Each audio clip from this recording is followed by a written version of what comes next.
Así es. Bueno, ya estamos en contacto con Héctor Polino, por todos conocidos. Buenos días, Héctor. Buen día, ¿cómo te va? Bien, bien, en este nuevo aniversario, el 125 aniversario de la fundación del Partido Socialista en la Argentina, y lógicamente queríamos charlar con vos un poco, que sos no solo amplio conocedor, sino que has transitado una buena parte de esa historia. Y lógicamente, pensando en las jóvenes generaciones, en los chicos, es interesante que sepan que hace 125 años se fundó el Partido Socialista en la Argentina y que vino con reivindicaciones concretas, pero también con un ideario. ¿Qué nos podés decir que se logró de aquellas reivindicaciones, de aquel ideario y todo lo que falta, verdad? Bueno, de esos 125 años, yo he participado de 70 años de la vida del Partido Socialista. Y tuve la suerte de militar conjuntamente con la esposa de Juan B. Justo, la segunda esposa, la doctora Alicia Moró de Justo, cuando ella era miembro del Comité Ejecutivo Nacional del partido, y yo a los 26 años de edad tuve la suerte de formar parte de ese comité ejecutivo. Entre las grandes figuras que formaban parte de ese comité estaba la doctora Alicia Moró de Justo. Y cuando en la época de la dictadura militar, de la última dictadura militar, se constituyó la Confederación Socialista Argentina, la doctora era la presidenta de la Confederación Socialista Argentina y yo el secretario general. De modo que tuve ese privilegio.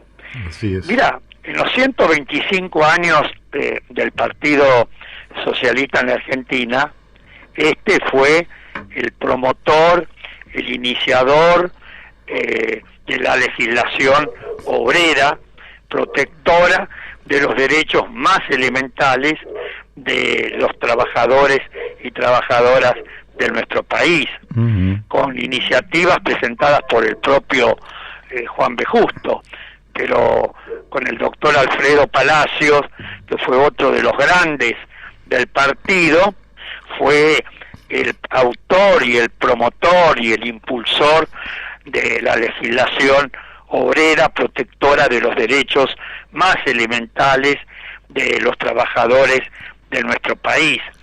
Y muchos de esos derechos consagrados en la legislación, obra de la iniciativa y del esfuerzo de los legisladores socialistas, luego buena parte de esa legislación fue puesta en funcionamiento, se la hizo cumplir por el gobierno peronista, claro, que fue el que trató de hacer cumplir las leyes que los gobiernos anteriores se burlaban de las mismas y no habían sanciones para los incumplidores.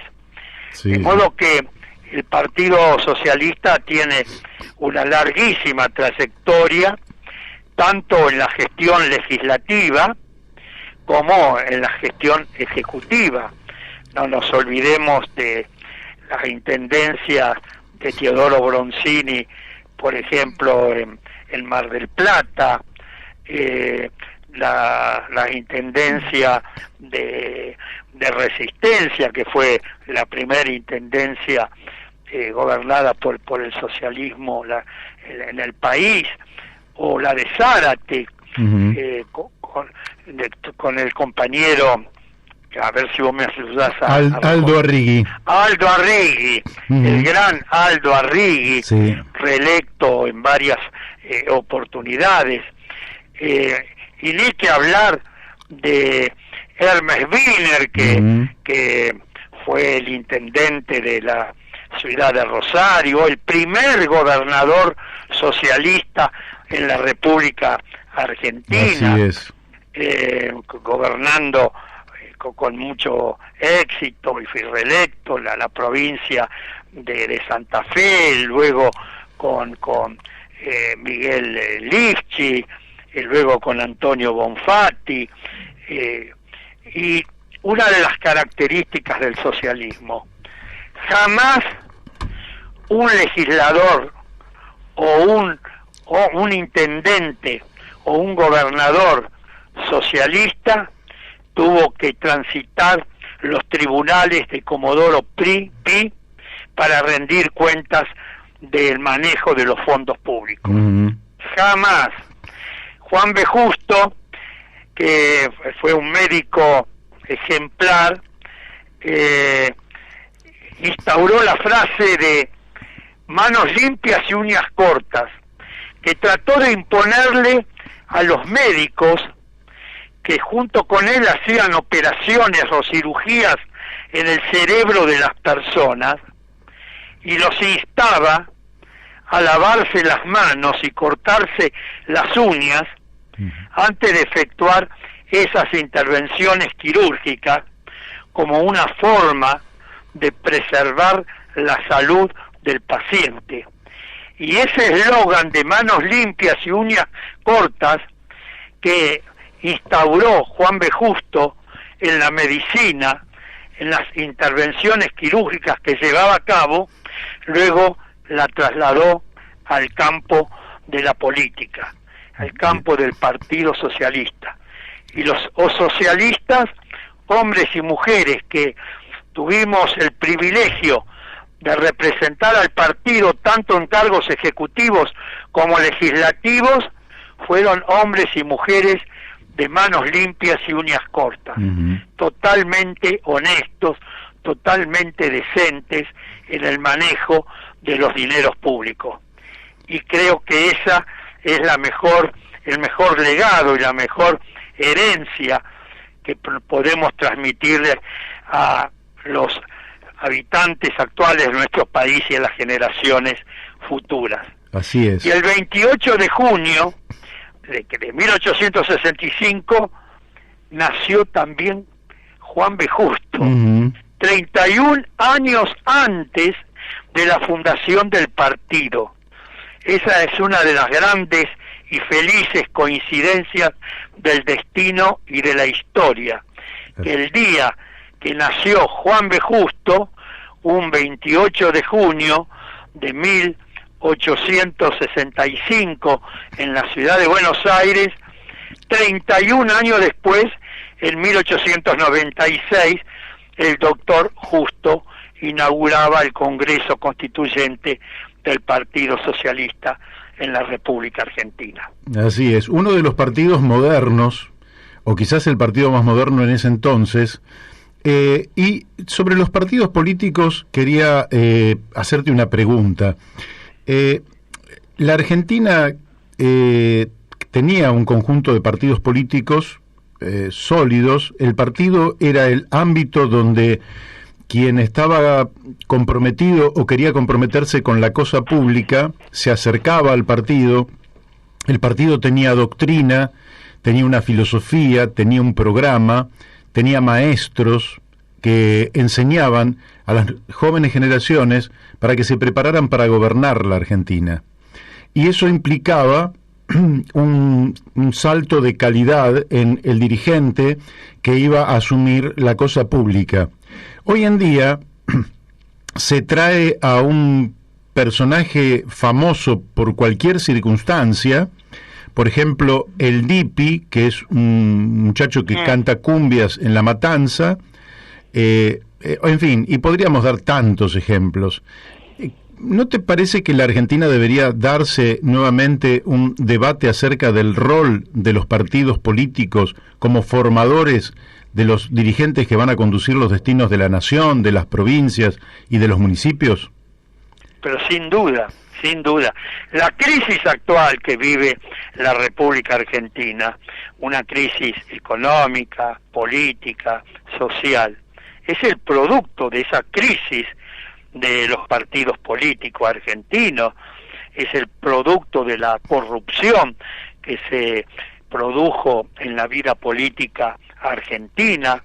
Hoy la gente no cree ya en los partidos políticos. Los jóvenes son muy pocos los que se involucran en la vida política del país. No nos olvidemos que la Argentina padeció varias dictaduras militares, sí, y no obstante las persecuciones que se llevaban a cabo, los dictadores que tuvo nuestro país, los jóvenes se involucraban aún en esa época tan difícil, donde ponían en riesgo su libertad, su vida, se involucraban en la vida de los partidos políticos.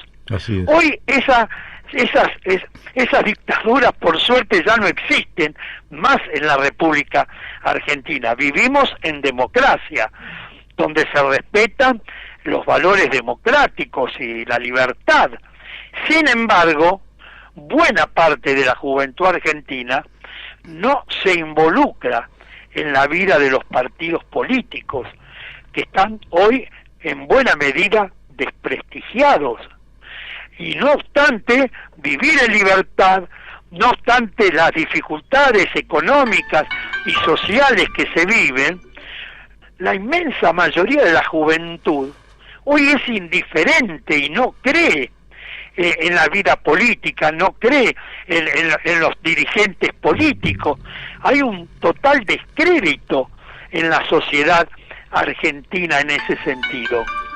De modo que yo creo que en esta circunstancia, al cumplir 125 años de la fundación del Partido Socialista, tenemos que poner énfasis en que la transformación del país, en que el mejoramiento de las condiciones económicas, sociales, culturales del pueblo, solamente se va a lograr con el involucramiento de buena parte de los habitantes del país en la vida de los partidos políticos, de los existentes, y si ninguno le parece que satisface su ideología, su pensamiento, que funden un nuevo partido político. Pero lo peor que puede suceder es la indiferencia, sí, es la falta de involucramiento, la falta de compromiso en la vida política argentina, como también en la vida sindical argentina y en la vida social argentina. Tenemos que involucrarnos, y la única forma es que los dirigentes actuales de los partidos políticos actúen con coherencia, sí, y actúen con honestidad, para que vuelvan a transmitir esa coherencia y esa honestidad a las nuevas generaciones, y éstas se incorporen en la vida orgánica de las distintas agrupaciones políticas existentes. Así es. Mira, te manda un gran abrazo a mi querido amigo Héctor, José Bielicki. Ah, bueno, yo le agradezco mucho, le retribuyo el abrazo, y Bielicki, que es radical, sí, de toda la vida, es un ejemplo también de lucha, de transparencia, de coherencia, de consecuencia política. Así de es. Modo que también muchos radicales tendrían que observar, entre otros, la conducta de Bielicki, la conducta de Arturo Illia, de Raúl Alfonsín y de tantos otros hombres y mujeres prestigiosas que tuvo también la Unión Cívica Radical, ¿no? Así es. Bueno, Héctor, a pesar de que la motivación principal era este cumpleaños, por decirlo de alguna manera, no puedo dejar de preguntarte por este tema que es el flagelo que sufren nuestros trabajadores, nuestros jubilados, que es la inflación. ¿Cómo estás? Cambiamos un poco de tema, pero ¿cómo están midiendo la evolución de los precios que ustedes hacen ya desde hace 26 años? ¿Cómo la estás viendo? Si se desacelera la inflación, si es una desaceleración artificiosa, fruto de controles del Estado, pero que en el proceso va por dentro. ¿Y cómo estás viendo eso que realmente acosa a los argentinos en un momento en que los ingresos de la población agudizado el problema de la pandemia, nos lleva realmente a una angustia colectiva muy fuerte. Mira, con mucha preocupación. Hoy la Argentina, hoy desde hace ya bastante tiempo, viene sufriendo dos pandemias. Una de carácter sanitario, por el coronavirus, y otra de carácter económica, por la inflación. Una inflación que no nació ahora, que viene desde hace muchos años en la Argentina.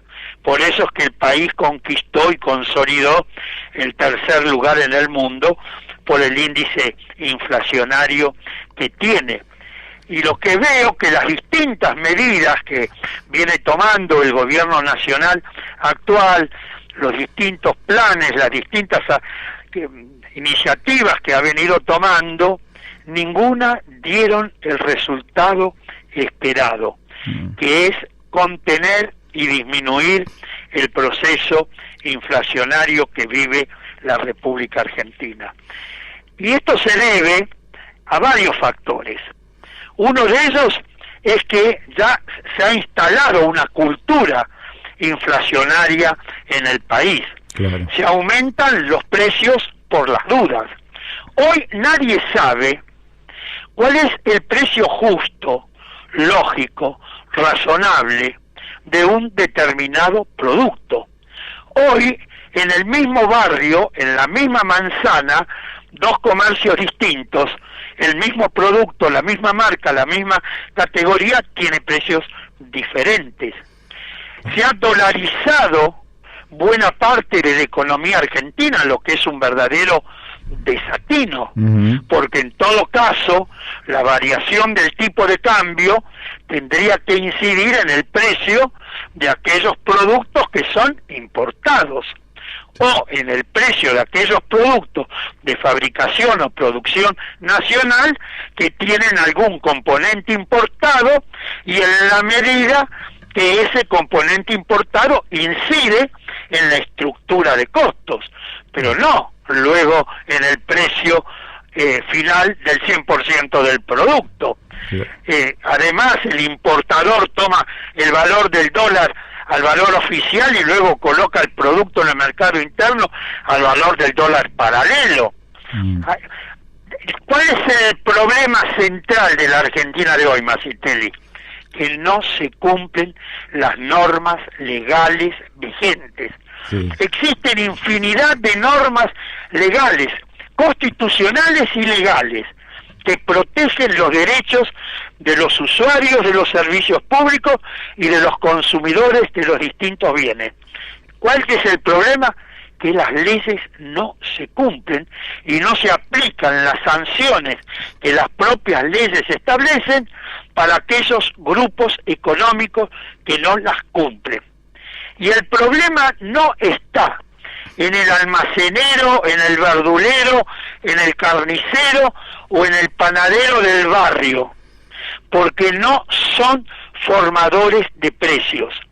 Podrán cometer algún abuso, alguno de ellos, eso es posible, pero no son los causantes del proceso inflacionario que vive la Argentina.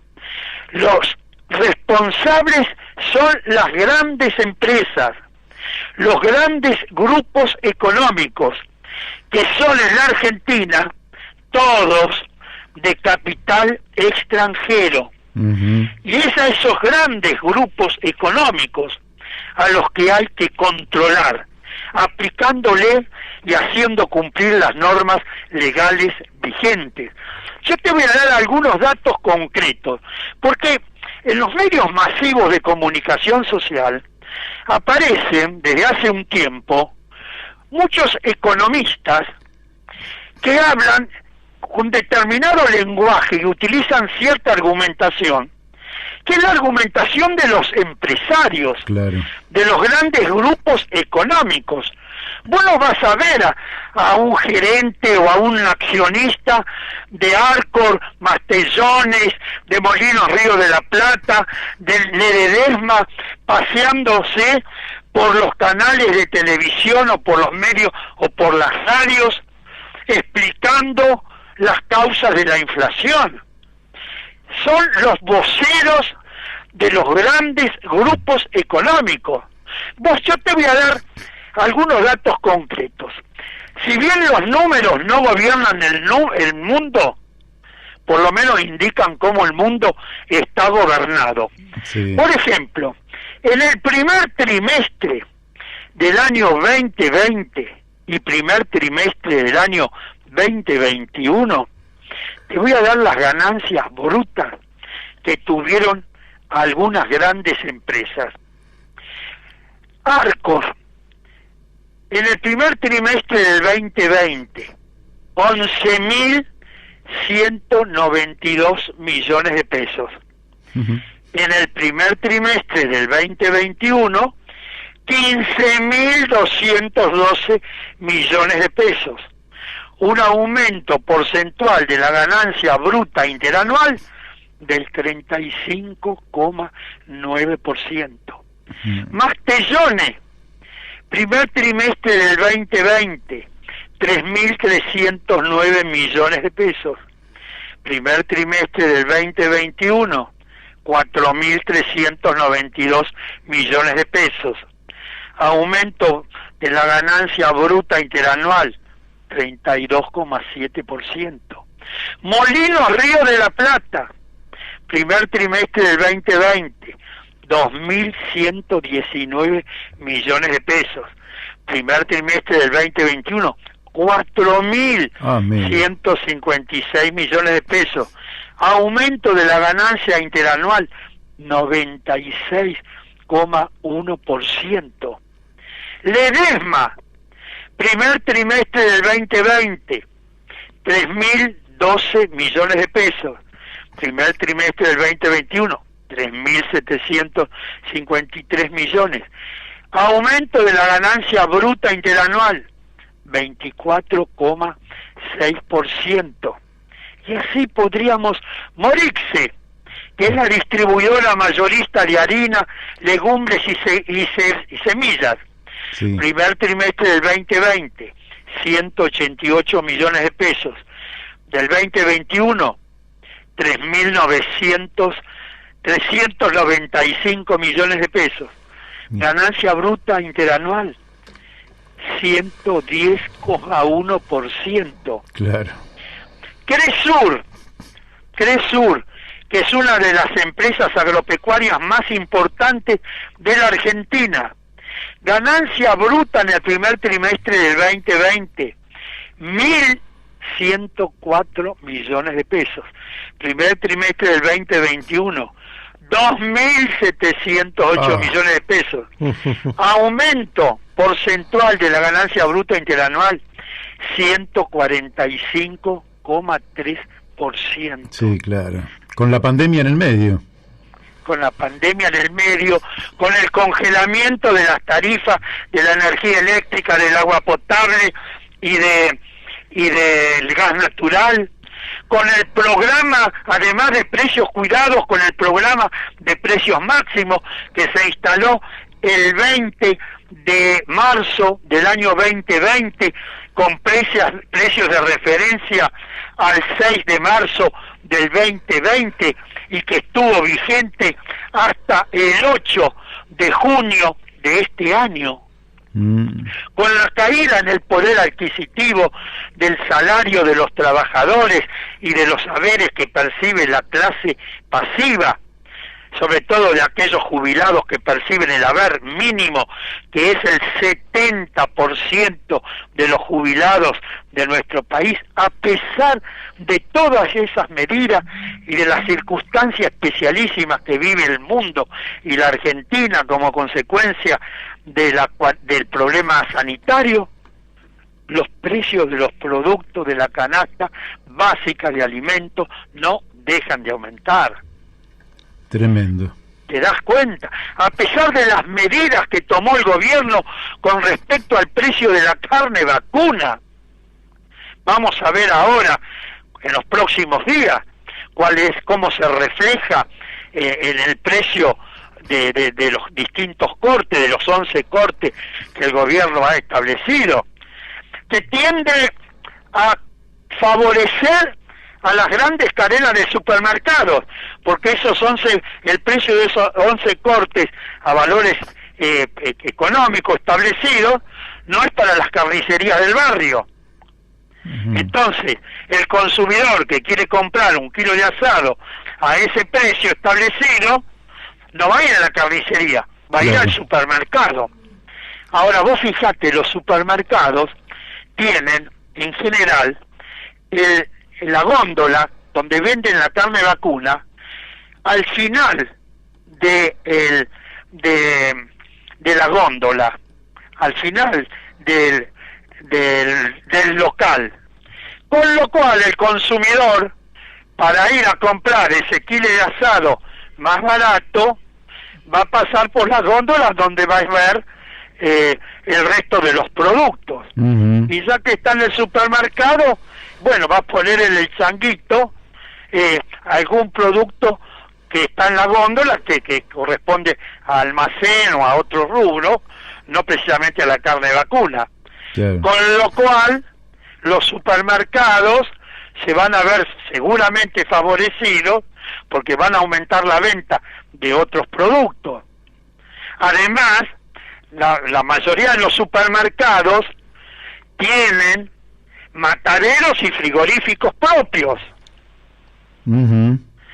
con lo cual se le va a facilitar la venta en sus locales de esos 11 cortes de carne vacuna a precios menores que lo que vas a encontrar en las carnicerías, con lo cual estás perjudicando al carnicero del barrio. Está bien, se favorece al consumidor, pero también se está favoreciendo a la gran cadena de supermercados. Claro, claro. Bueno, Héctor... estamos ante una situación complicada. Muy complicada. Complicadísima. Donde salarios y jubilaciones se atrasan sistemáticamente. Exactamente. Se atrasan los salarios de los trabajadores, no vienen acompañando estos demenciales aumentos de precios, ni tampoco las jubilaciones que percibe la clase pasiva de nuestro país.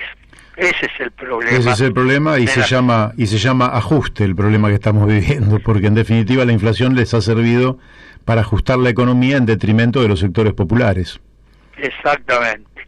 Y un país que produce y exporta alimentos para más de 400 millones de personas, no puede ser que 44 millones de habitantes del suelo argentino no puedan comer y vivir dignamente.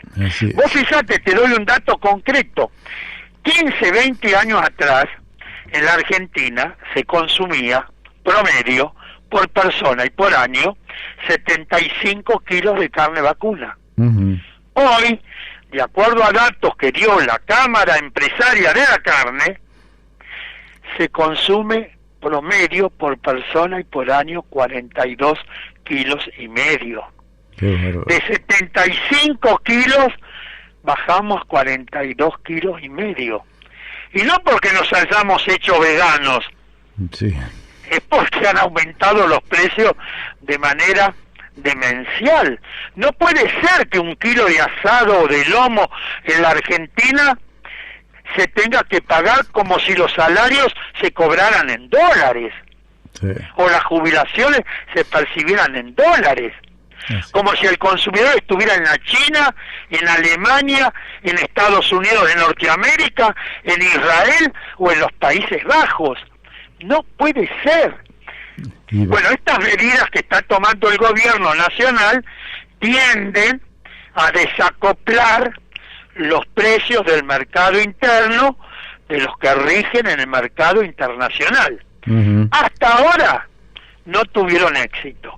Esperemos que con estas nuevas medidas que comienzan recién ahora a ponerse en movimiento, veremos el resultado que tienen. Bueno, esperemos que sean positivos. Esperemos que sean positivos. Héctor, te agradecemos la amabilidad que has tenido, como siempre, de conversar con nosotros aquí en La Brújula. Te mandamos un fuerte abrazo y, bueno, dentro de no mucho tiempo podremos hacer o podrás hacer una evaluación sobre la efectividad o no de las medidas en curso. Como no, te agradezco la oportunidad en un día tan especial para todos los socialistas de nuestro país. Hasta pronto. Hasta pronto, Héctor. Hasta luego. Bueno, hemos hablado con Héctor Polino, el referente por excelencia de Consumidores Libres, hombre con una trayectoria en el socialismo, un ejemplo de vida y de compromiso con el país.